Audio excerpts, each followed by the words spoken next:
want to talk about your matchup on Friday and what you're looking forward to, I guess, with the team? Sure.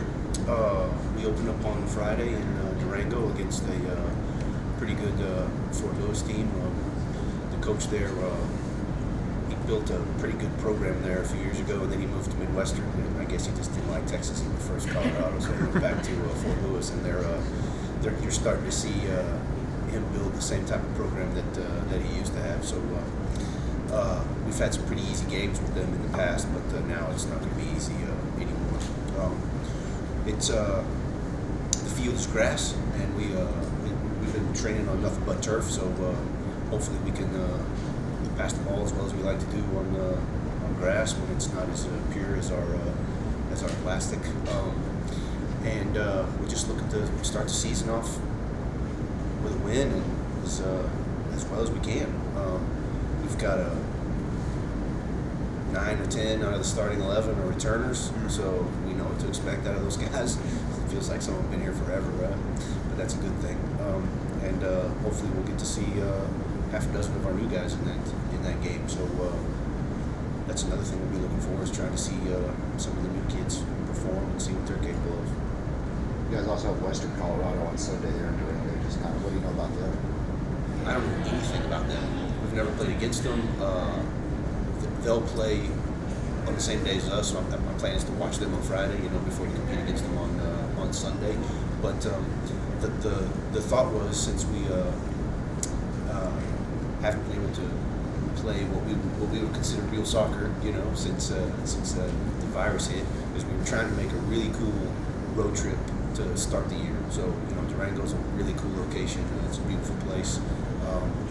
And so we're going to spend 4 days in Durango, play 2 soccer games, and hang out, maybe do some not manufactured team bonding.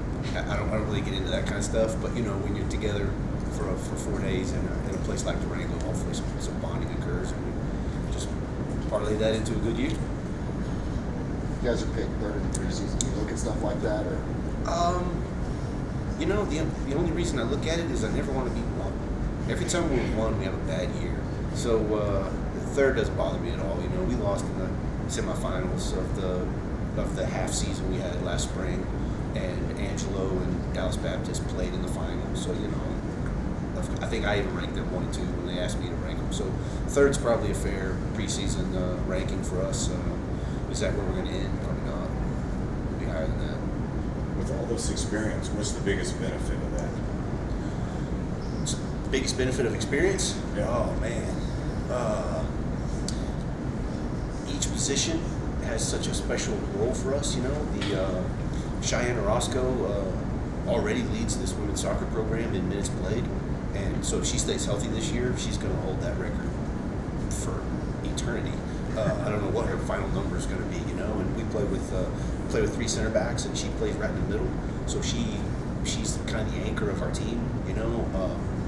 That level of experience helps us win games. I hope that level of experience helps some of the new players, learn from her, the competitive spirit and the discipline that it takes to play back there, because the one that's going to play next to her is a freshman. She's done fantastic. Her name is Kendall Britton. She's from Austin. She's this women's soccer program first music major. She wants to be a high school band director. So she plays the flute. She's like 5'10", so she makes that flute look tiny. I would hit her. The body style doesn't match the instrument. You know what I mean? But she's really good at it. One of these days maybe she'll play solo for us. Her dad went to school here. Is how I got into communication with her. So that's a cool little story.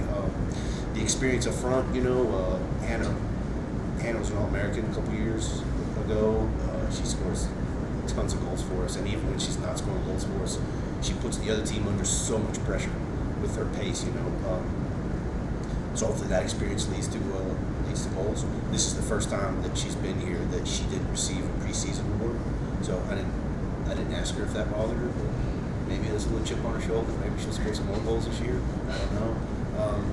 And then Jessica Diaz plays in central midfield for us. She's a local kid. She went to Caprock High School, and her experience in midfield hopefully help us win some games as well.